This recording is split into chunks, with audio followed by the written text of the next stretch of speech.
So this is chapter 9, Nature of Light, continuation of class 11 Physics in board, lecture 3, prepared by Alpine Academy. Now, single slit experiment. ठीक है? To understand how dark and bright bands appear in the diffraction pattern, inside the geometrical set of an obstacle or aperture, we consider a single slit which is gradually narrowed in steps as shown in figure 9.11. जो dark और bright brands appear होते हैं reflection pattern में inside the geometrical shade of an obstacle या aperture, जो obstacle के अंदर या अपर्चर में, तो हमने उसको समझने के लिए एक सिंगल स्लेट ली है जिसको हम ग्रेजुअली पतला करते जा रहे हैं, नैरो करते जा रहे हैं स्टेप्स में. ठीक है. As the slit gets narrower the divergence of the reflected light increases from the slit. यानी जो जैसे जैसे आप स्लिट्स पतली करते जा रहे हैं, ठीक है, इस डायरेक्शन में the divergence of the deflected light increases. तो डाइवर्जेंस है वो क्या है, इंक्रीज होती जा रही है. नाउ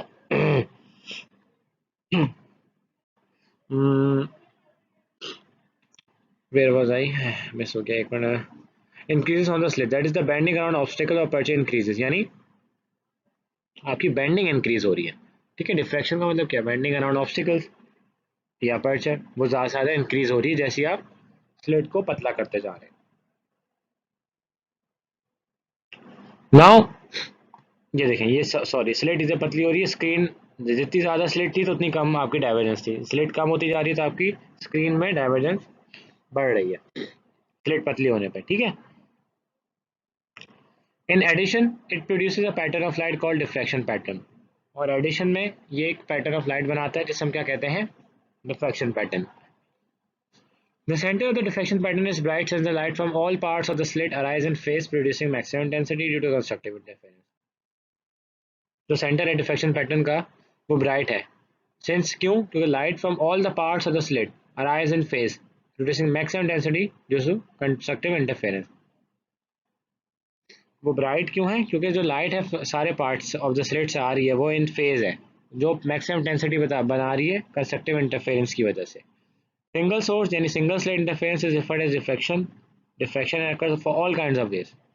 सिंगल सोर्स इंटरफेरेंस यहाँ पे डिफ्रैक्शन से रिफर्ड हो रही है और ये हर वेव्स में होगी. Consider set of parallel rays. ठीक है. Consider set of parallel rays fall on the slit of width ए. ठीक है. The light bands around the edges as shown in figure 9.12. ठीक है. ये ए है, ये सिंगल स्लिट है जिनकी क्या है आपकी विड्थ ए. ठीक है. The light bands around the edges as shown in figure 9.12. लाइट कैसे बैंड हो रही है आप देख सकते हैं. We divide the slit into halves. ठीक है. हमने उसको दो हिस्सों में डिवाइड कर दिया. Mark of equidistant points above and below the center of the slit such as C dash E dash D dash D dash and E dash E dash C dash C dash D dash D dash E dash E dash F dash F बार, ये बार कह लें से E के ऊपर जो बार है, D के ऊपर जो बार है, या डैश कह लें, एक्सेट्रा. ठीक है. तो ये आपका इक्विडिस्टेंट पॉइंट्स हो गए. ठीक है. Suppose the path difference PD between the rays from the two edges of the slit is one wavelength. जो पार्ट डिफरेंस है रेस का दो एजेस से ऑफ द स्लिट्स वो वन वेवलेंथ है, shown in figure 9.12 a. Obviously the path difference between the rays from the centre point C and C bar from the upper edge of the slit is lambda by 2. ठीक है. ये तो यही common सी बात है. Path difference जो है race के बीच में सेंटर पॉइंट सी से लेके और ऊपर सी बार तक का वो आपका लैम्डा बाय 2 होगा, दैट इज 180 डिग्री. सही है. The two rays are out of phase and cancel each other. और दो रेज आउट ऑफ फेज है तो वो कैंसिल कर देती है अपने आप को. Similarly, the rays from the corresponding pairs of points D, D bar, E, E bar, F, F bar, etc. from the lower and upper half of the slit cancels in pairs. और क्या produce करते हैं ये, zero intensity in this particular direction. If the angle increases so that the PD between the edges of the slit is 3/2 lambda, a peak in the intensity occurs. अगर angle increase होता है ताकि जो आपका part difference है edges के बीच का of the slit 3/2 lambda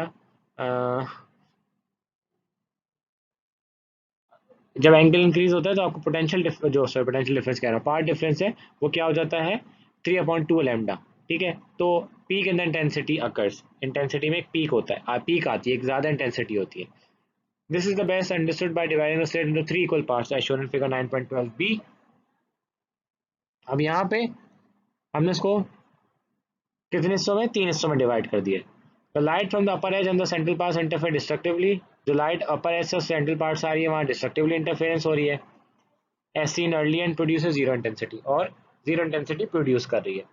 ठीक है, but light from the lowest third part, यानी lowest third part is transmitted uncancelled and results in producing a peak in intensity। Light जो है लोअर थर्ड पार्ट से transmitted अनकैंसल्ड, और result किस में कर रही है, वो एक पीक इन इंटेंसिटी में। ठीक है, figure 9.12 c d and e, d c d e जो है, show the path differences 2 lambda 5 lambda point 2 3 lambda and the corresponding to each path difference we get zero intensity, maximum intensity and zero intensity respectively. और इस तरह हमें zero intensity मिलती है, फिर maximum intensity मिलती है, फिर जीरो इंटेंसिटी मिलती है respectively. Consequently, using figure we can write a sin theta equals to 0 plus minus 3 over 2 lambda plus minus 5 over 2 lambda plus minus 7 over 2 lambda। ठीक है, इसी तरह बाद में plus minus lambda plus minus 2 lambda plus minus 3 lambda plus minus lambda. ठीक है, ये minimum के लिए और ऊपर वाली मैक्सिमा के लिए। और ए साइन थीटा हम इस तरह भी लिख सकते हैं, m lambda equals to m plus minus 1 m plus minus 2 m plus minus 3। ठीक है, first one was for maximum diffraction, second one was for minimum diffraction, and third one was for normal, मतलब अब ये minimum diffraction का general formula लिख दिया। ठीक है, the central m equals to 0 maximum is very bright since all the wavelets have nearly the same path length and are in phase. The diffraction pattern produced by the single slit and the intensity graph for this diffraction pattern when illuminated by monochromatic light is shown in figure 9.13। ये कहने का भाई जो central है, यानी central हमेशा m equal to 0 होता है, जीरो ऑर्डर भी जिसे आप कहते हैं, वो मैक्सिमम जो है वो हमेशा ब्राइट होता है ज़्यादातर। ठीक है, मतलब ऑलवेज, बल्कि it's always bright since all the wavelets have nearly the same path length, क्योंकि वहाँ पे जो है तमाम वेवलेट्स की पाथ लेंथ सेम होती है और वो इन फेज होते हैं। The diffraction pattern produced by single slit and the intensity graph for this diffraction pattern जो है, अच्छा ये diffraction pattern और जो single slit produce कर रही है और intensity graph for this diffraction pattern कहाँ पे आपका illuminate हो रहा है, at here। ठीक है, ये देख लें आप intensity pattern, इस चीज यहाँ से यहाँ तक intensity ज़्यादा है। सही है, diffraction grating, suppose that instead of a single slit or two slits side by side, हम ये सपोज करें कि एक सिंगल स्लिट के बजाय या दो स्लिट्स के बजाय side by side we have a very large number of parallel slits, हमारे पास पैरेलल स्लिट्स हैं ऐसी। ठीक है, बहुत सारी हैं। सही है, now all with the same with and equal space equal distance, मतलब इनके बीच का तमाम का डिस्टेंस इक्वल है। ठीक है, और इनकी खुद की जो ये विथ है, दिस विथ, ठीक है, ये तमाम विथ इन सब की सेम है, मतलब इक्वल है। Now such as arrangement is called diffraction grating. ठीक है, और इस अरेंजमेंट को हम क्या कहते हैं, diffraction grating. By using large number of slits the intensity and the sharpness of lines can be increased. अच्छा, जितने हमने क्योंकि नंबर ऑफ स्लिट्स बढ़ा रहे हैं तो उससे हमें क्या एडवांटेज है, द इंटेंसिटी जो है और शार्पनेस ऑफ लाइंस वो क्या हो सकती है, that can be increased enabling the wavelength of the light to be accurately measured. और इससे क्या होगा, आपकी जो वेवलेंथ है लाइट की वो एक्यूरेटली मेजर हो सकती है। ठीक है, a diffraction grating is a very useful device for analyzing light sources। Diffraction grating बहुत यूजफुल डिवाइस है जिससे हम एनालाइज कर सकते हैं light sources. A diffraction grating consist of a piece of glass with number of parallel lines marked on it. ठीक है, एक डिफ्रैक्शन ग्रेटिंग में आपका एक क्या कंसिस्ट होता है, वो एक कंसिस्ट करता है एक piece of glass with number of parallel lines, और उसमें पैरेलल लाइंस होती है, number of parallel lines marked on it. ठीक है, वो उस पर मार्क हुई भी होती है parallel lines. The thin clear strip between the lines transmit light, और जो thin clear strip होती है between the lines वो light transmit करती है और वो ही आपका as a slit behave करती है। ठीक है, the fine grating with 6000 lines per centimeter, यानी एक fine grating जिसमें एक सेंटीमीटर के अंदर 6000 लाइन्स है, सही। Can you imagine 6000 lines in a centimetre has a slit spacing d equals to 1.66 into 10 to the power negative 4 centimetre. और जो d है उनके बीच का डिस्टेंस, यानी एक स्लिट, ठीक है, दूसरी स्लिट, इसके बीच का डिस्टेंस क्या है, d। ये किसके बराबर है, equal to 1.66 into 10 to the power negative 4 centimetre. Schematic diagram of plane diffraction grating is shown in figure 9.14। ठीक है, ये एक स्कीमेटिक डायग्राम है प्लेन डिफ्रेक्शन ग्रेटिंग की, जिसमें आपका where B is the width of the slit and A is the separation between two consecutive slits। यहाँ पे B क्या है, width है स्लिट की, और A क्या है, सेपरेशन है दो consecutive slits की, ठीक है। Now A plus B equals to D is called the grating element। अब B तो width है, A क्या है, सेपरेशन हो गई, तो A plus B becomes D, ये आपका grating element कहलाता है, ठीक है। A parallel beam of light which from the monochromatic source is falling on the grating। एक पैरेलल बीम है लाइट की, मोनोक्रोमैटिक सोर्स है उसकी, ठीक है, मोनोक्रोमैटिक सोर्स से आ रही है, वो ग्रेटिंग पे फॉल कर रही है, मतलब आ रही है, which sends out waves from each slit. और ये वेव्स मतलब लाइट वेव्स में से हर स्लिट में से पास हो रही है। A convex lens can be used to bring the waves together. Convex lens का काम क्या होता है, आपका कन्वर्ज करती है, ठीक है, हर वेव को एक पॉइंट पे लेकर आती है, तमाम वेव्स को, at a point along certain definite directions, मतलब कुछ उसके डायरेक्शन है certain, ठीक है, specific यानी। waves of a particular wavelength from adjacent slits are in phase and reinforce each other।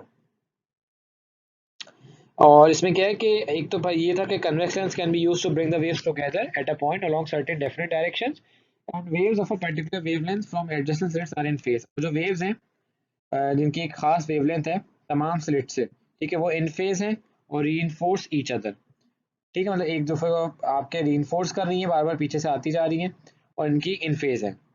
The parallel raise of light after diffraction through the grating is differ by one wavelength. अच्छा, अब जो parallel raise of light जो diffraction हो गई जिनमें, यानी एक जगह कन्वर्ज हो रही है कन्वेक्स लेंस के बाद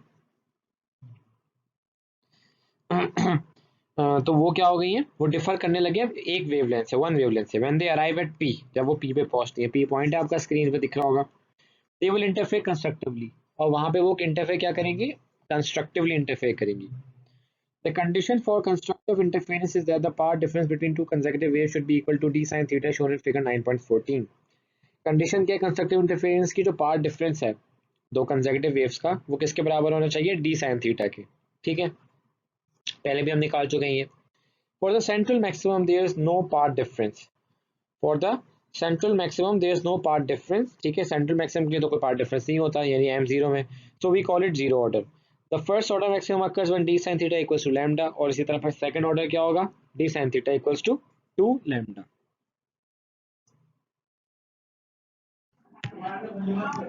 now for the mth order maximum, d sin theta equals to m lambda, where m equals to plus minus 1, plus minus 2 and plus minus 3। अब हम एग्जाम्पल 9.2 स्टार्ट कर रहे हैं। अ diffraction grating with 10,000 lines per centimeter is illuminated by yellow light of wavelength 589 Newton meter। At what angles are the first and the second order bright fringes seen?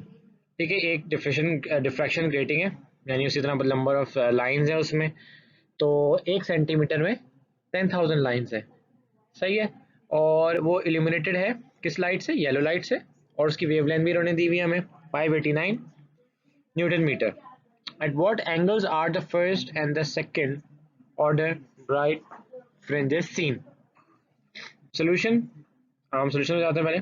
d sin theta equals to m lambda, सबसे पहले तो हमें formula पता है, ठीक है, d sin theta equals to m lambda for first order, m हमारा 1 के बराबर है, sin theta equals to m lambda slash d, सही है, जो कि d उधर डिवाइड में चला गया है, एंड अब हमने इसमें सारी अपनी अपनी वैल्यू सिंपली पुट करनी है, ठीक है। एम आपका 1 है क्योंकि हम फर्स्ट ऑर्डर निकाल रहे हैं, and then your lambda is 589 into 10 to the power negative 9। Nano जो होता है वो आपका क्या होता है, 10 टू द पावर माइनस 9 होता है, ठीक है। नाउ डिवाइड बाय डी, ठीक है, दैट इज 10,000 लाइन्स पर सेंटीमीटर। तो इसको पर मीटर में कर दिया तो पर डिवाइड बाय 100 कर दिया, ठीक है, इसलिए डिवाइड बाय 100 किया क्योंकि मीटर में करा है उससे। नाउ 0.589 आपका साइन थीटा बना, तो उससे आपने एंगल निकाल लिया, थीटा साइन को उधर लेकर इन्वर्स करके 36.1 डिग्री आपका, sorry, sine theta equal to 36.1 degrees आपका आंसर। अच्छा, इसमें ये साइन इन्होंने गलती से लिख दिया, ये सिर्फ साइन नहीं होगा, थीटा इक्वल टू 36.1 डिग्री है, ठीक है। अब सेकंड ऑर्डर के लिए निकालना है तो m इक्वल टू 2, फिर आपने m की जगह 2 लिखा, बाकी सारी चीज़ एज इट इज़ वही रही, आपके पास साइन थीटा की वैल्यू आ गई 1.178। This number is larger than 1, और ये 1 से बड़ा है, जबकि ऐसा नहीं है, ये पॉसिबल ही नहीं होता, वो रैशनैलिटी में चला जाता है, ठीक है। वन, कोई भी साइन कॉस आपका 1 से बड़ा नहीं हो सकता, तो this number is larger than 1 and so sine theta does not represent any rational angle, ठीक है। तो ये कोई रैशनल एंगल नहीं है, कोई एक एंगल, ये एक इनडेफिनेट चीज है, ठीक है, so it's not possible. Hence only the first order appears for this wavelength, इसलिए से फर्स्ट ऑर्डर आ रहा है इस वेवलेंथ के लिए, ठीक है। इस तरह आप निकालेंगे, कभी भी आपको बोला है कि एंगल निकालने को, तो ये फॉर्मूला है। Now diffraction of X rays through crystals, X rays जो है वो इलेक्ट्रोमैग्नेटिक वेव है, they have short wavelength of the order of 10 to the power -10 metre, इनकी शॉर्ट वेवलेंथ होती है जिसका ऑर्डर है 10 टू द पावर -10 मीटर, और इसलिए it is not possible to produce the interference fringes of X rays by Young's double slit method और by the thin film method, और इसी वजह से हम इसकी इंटरफेरेंस फ्रिंजेस नहीं बना सकते क्योंकि इनकी जो वेवलेंथ है बहुत छोटी होती है, ठीक है। और ना हम यंग्स डबल स्लिट मेथड चाहे हम थिन फिल्म मेथड यूज कर लें, we can not make interference fringes. The reason is that the fringe spacing is given by lambda d over l. Reason ये है कि भाई जो फ्रिंज की स्पेसिंग है वो lambda d over l से गिवन होती है, and unless the slits are separated by a distance of the order of 10 to the power -10 मीटर, और कम अज कम 10 to the power -10 मीटर तो होनी चाहिए ना स्लिट्स की डिस्टेंस, तो fringes obtain will be close together that they can not be observe, और अगर इससे भी छोटी स्लिट्स का डिस्टेंस है आपस में, तो फ्रिंजेस तो इतनी छोटी होंगी कि आप उनको ऑब्जर्व भी नहीं कर पाएंगे। However, it is possible to obtain X-rays diffraction by making use of crystals such as rock salt, in which the atoms are uniformly spaced in planes and separated by a distance of the order of 2, 5. ठीक है, ये कह रहे हैं कि it is possible to obtain access diffraction by making use of crystals, मतलब ये crystals को यूज करते हुए, जैसे रॉक सॉल्ट है जिसमें एटम्स यूनिफॉर्मली स्पेस हुए होते हैं प्लेन्स में, और उनका बहुत जो डिस्टेंस है वो थोड़ा अच्छा ज़्यादा होता है, ठीक है। Therefore, the diffraction of X-rays takes place when they incident on the crystal as shown in figure 9.5. तो क्रिस्टल पे जब वो इंसिडेंट करती हैं तो उनकी जो डिफ्रैक्शन है वो इस तरह की होगी जैसे कि आपको 9.15 में विजिबल है, ठीक है। Now consider set of parallel lattice planes having spacing d between each other. अच्छा, अब हम पैरेलल लैटिस प्लेन हमने लिया हुआ एक सेट, इनकी स्पेसिंग क्या है बीच की, d बिटवीन ईच अदर मतलब आपस में, ठीक है। Consider A and B rays reflected from the two layers separated by a distance d. अच्छा, अब हम कंसिडर कर रहे हैं A और B रेस जो कि रिफ्लेक्ट हो रही है from the two layers separated by distance d।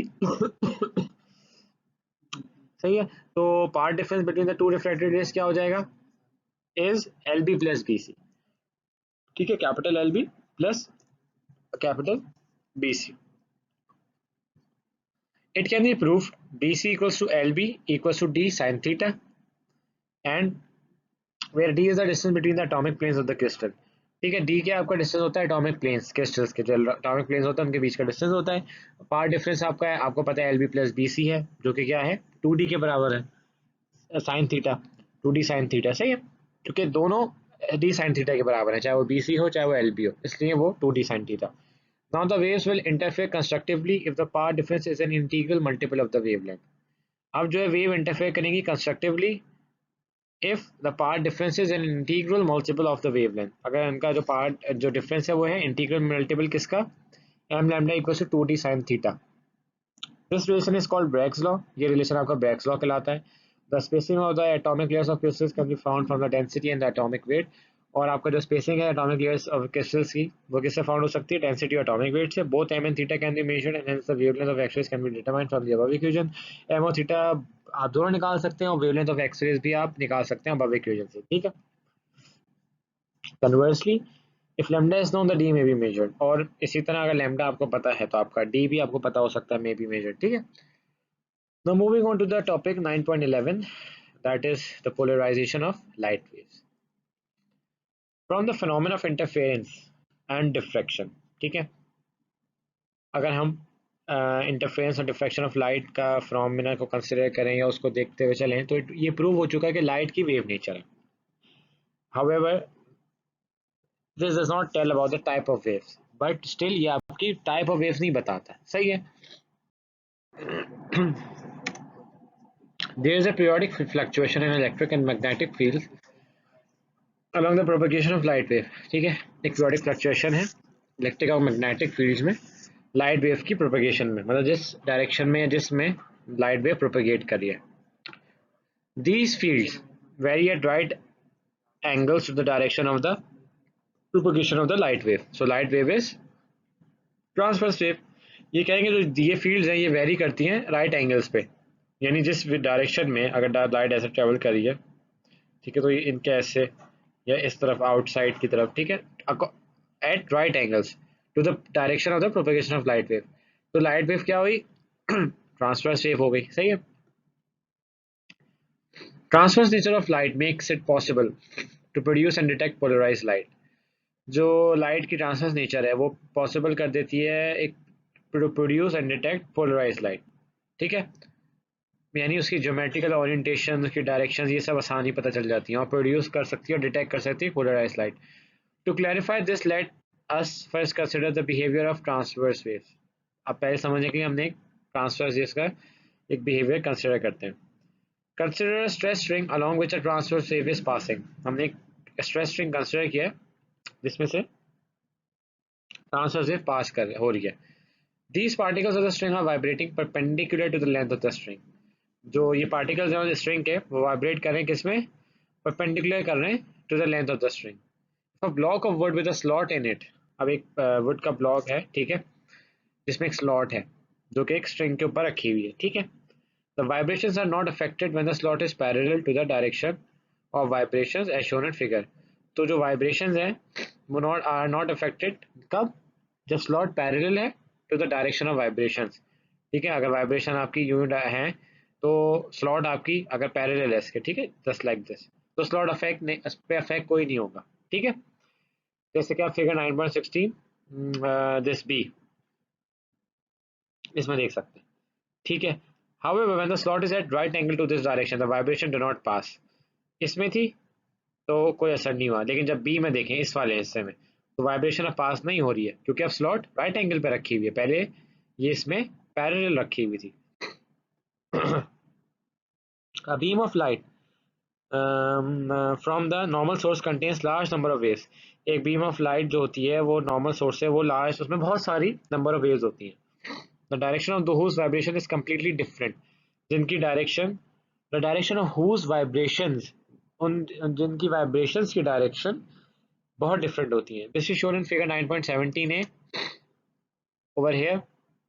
ठीक है, हर जगह से अगर ये एक सोर्स है आपकी, ठीक है, तो लाइट यहाँ भी जा रही है, लाइट यहाँ भी जा रही है, लाइट यहाँ भी जा रही है.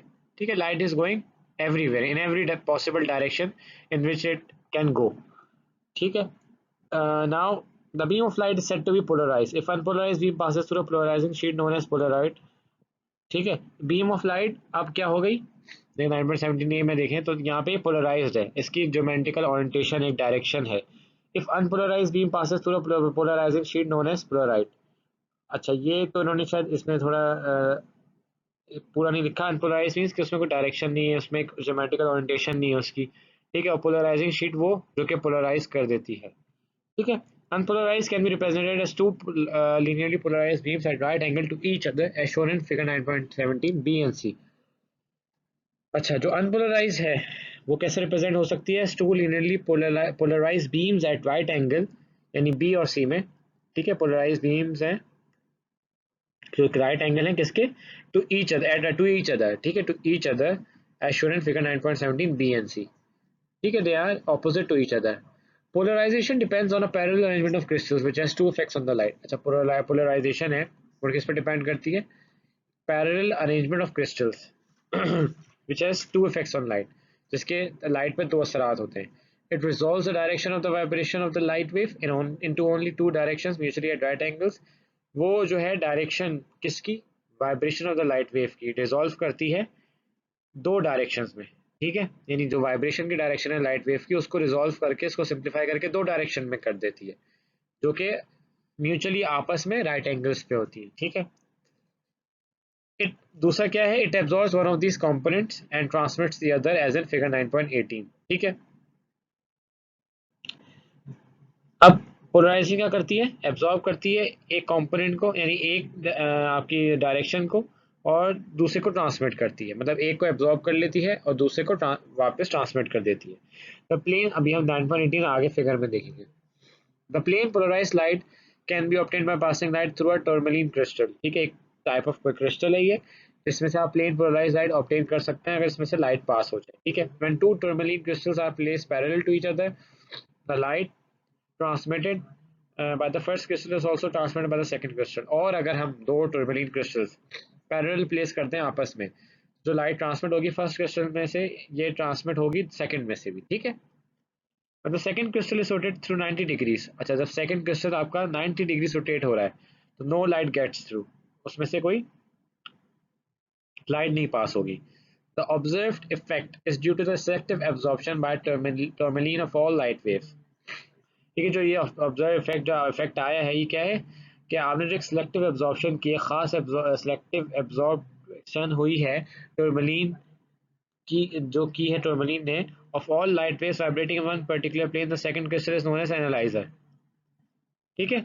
अब ये ऑब्जर्व इफेक्ट क्यों हुआ, क्योंकि सिलेक्टिव एब्जॉर्प्शन हुई टर्मलीन ने की, ठीक है, तमाम लाइट वेव्स में से जो वाइब्रेट करी थी in one particular plane. The second crystal is known as analyser, उसका एनालाइजर कहते हैं, और फर्स्ट क्रिस्टल को क्या कहते हैं, पोलराइजर, ठीक है। The method of polarising the light discuss above is called polarisation by selective absorption. अच्छा ये जो हमने ऊपर अभी मेथड या अभी जो तरीका बताया इसे हम कहते हैं polarisation by selective absorption. However light can be polarised by other methods like reflection, double refraction and scattering of light. अच्छा लाइट को और भी पोलराइज करने के तरीके हैं, जैसे कि रिफ्लेक्शन है, डबल रिफ्रैक्शन है और स्कैटरिंग ऑफ लाइट है। Polarisation of light has many technical and scientific applications in daily life. अच्छा पोलराइजेशन ऑफ लाइट के बहुत से टेक्निकल और साइंटिफिक एप्लीकेशंस हैं डेली लाइफ के अंदर। These include number 1, the determination of the concentration of optically active substance such as sugar. अच्छा पहला क्या है, आपकी डिटर्मिनेशन हो जाती है concentration of optically active substance. कौन सी ऑप्टिकली एक्टिव सब्सटेंस की आप आराम से उसकी कंसंट्रेशन की आप उसको मालूम कर सकते हो, जो कि कैस कौन, सच है शुगर, एग्जाम्पल दिए जैसे शुगर है ऑप्टिकली आपका active substance. In photography it is often desirable to enhance the effect of sky and clouds. अच्छा फोटोग्राफी में ये एक आपने देखा होगा फोटोग्राफर्स का कि जो वो ज़्यादा चाहते हैं कि जो स्काई है या क्लाउड्स है अगर आप दिन में तस्वीर खिंचा रहे हैं तो उसका इफेक्ट ज़्यादा से ज़्यादा हो, ठीक है। Since light from the blue sky is partially polarized, और जो लाइट जो आ रही है ब्लू स्काई से वो partially पोलराइज होती है, by scattering a suitable oriented polarizing disk in front of the camera lens will serve as a sky filter, ठीक है। तो scattering a suitable oriented polarizing disk, ठीक है, तो जो कि partially पोलराइज होती है स्कैटरिंग की वजह से ब्लू स्काई से लाइट, तो हम एक सूटेबल ओरिएंटेड पोलराइजिंग डिस्क लगाते हैं कैमरा के आगे, कैमरा लेंस के आगे, सूटेबल ओरिएंटेड पोलराइजिंग डिस्क। उससे क्या होता है, आपका एक स्काई फिल्टर हुआ हुआ होता है, ठीक है, वो एक स्काई फिल्टर के तौर पे एक्ट करता है, तो आपकी वहाँ पे पोलराइजेशन होती है तो आपको वहाँ पे उसका इफेक्ट जो है वो इन्हांस मिलता है, ठीक है, आपके किसका, स्काई और क्लाउड्स का। तो फोटोग्राफी में ये इसलिए यूज होती है।